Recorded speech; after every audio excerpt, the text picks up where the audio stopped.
Welcome to this week's edition of Weekly Digest, your front row seat to the policies, programs, and people shaping Guyana's development journey.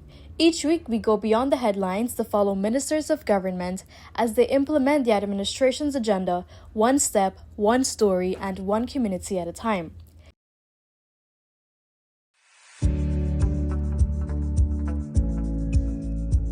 This past Sunday, Prime Minister Brigadier Retired Mark Phillips delivered a heartfelt message to the nation at the Environmental Protection Agency's annual World Environment Day Green Walk and Exhibition 2025.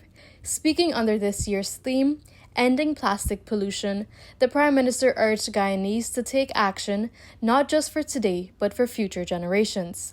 Also this week, the Prime Minister visited Caneville on the east bank of Demerara, where he spent time listening to the residents. From calls for better roads to expanded youth training programs, he took note of their concerns, promising that their voices would not go unheard.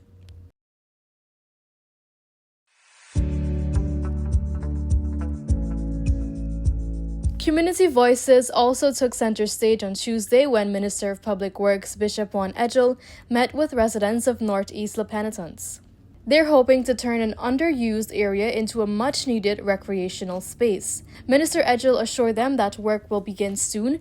A contractor has already been identified and a special projects unit will take it from there.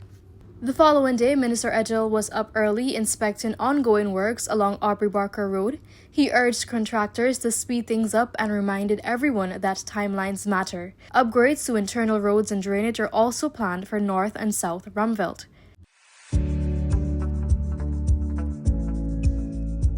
As the country prepares for the national cleanup exercise on Sunday, Minister within the Ministry of Public Works, Deodat Indar, met with representatives from the Private Sector Commission to rally support. He encouraged businesses to show up, pitch in, and help keep Guyana clean together.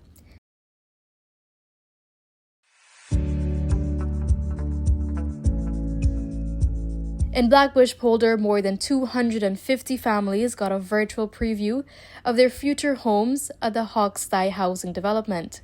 Minister within the Ministry of Housing and Water, Susan Rodriguez, shared updates highlighting that over $902 million has been set aside for infrastructure in the first phase. And in the Block B Experiment Housing Scheme, allottees finally set foot on the land they'll soon call home. Housing and Water Minister Colin Crowell was there to personally walk them through the plans, assuring them that smart strategic development is already underway.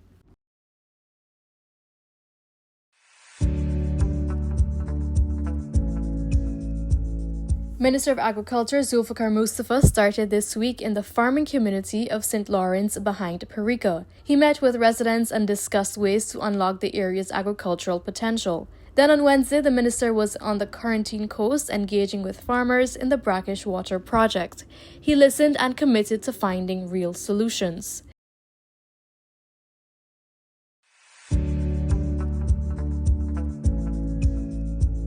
Health Minister Dr. Frank Anthony, meanwhile, spent the early part of the week at the opening of the European Union's Health Investment Mission. He reminded participants of the urgency to build a more resilient health system, especially after the lessons of COVID-19.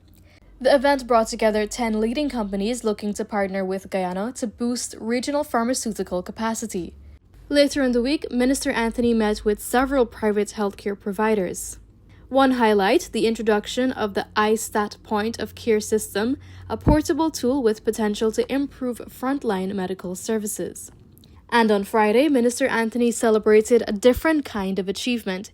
He delivered the feature address to 11 graduates of the Vocational Skills Training Program at the Open Door Center run by the Ministry's Disability and Rehabilitation Services. He praised the staff and students for their dedication and for showing that with support and opportunity, no door is ever truly closed.